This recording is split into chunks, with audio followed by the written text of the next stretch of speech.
কলকাতা ও leather কমপ্লেক্সের দূষিত জলে ক্ষতিগ্রস্ত হচ্ছে হাড়োয়া, মিনাখা, সন্দেশখালী বিস্তীর্ণ এলাকার মৎস্যচাষীদের যেটা দাবি যে কলকাতা এবং লেদার কমপ্লেক্সের দূষিত বজ্র যে জল, একদম পুরো রাসায়নিক পদার্থ মিশ্রিত জল, পুরো বিদ্যাধরী এই যে নদী আছে এই নদীতে কিন্তু সরাসরি মুছছে।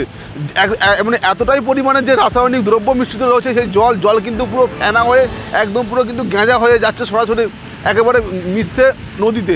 যারা মাছ চাষ করেন একদম পুরো অপরিশোধিত জল, রাসায়নিক দ্রব্য মিশ্রিত জল সরাসরি মিশে যাওয়ায় ফলে কিন্তু মাছ চাষের ব্যাপক ক্ষতি হচ্ছে। এলাকার বাসিন্দা এবং এলাকার মৎস্য চাষি এবং ব্যবসায়ীদের একটাই দাবি যে জল ছাড়া হোক, কমপ্লেক্সের এবং কলকাতার অপরিশোধিত জল ছাড়া হোক নদীতে, কিন্তু সেটাকে শোধন করে ছাড়া হোক, তবেই কিন্তু মাছ চাষ রক্ষা করা যাবে। কিন্তু আদৌ কি সেই প্রক্রিয়া চালু হবে, না এইভাবেই এলাকার মানুষেরা ক্ষতির মুখে পড়বে?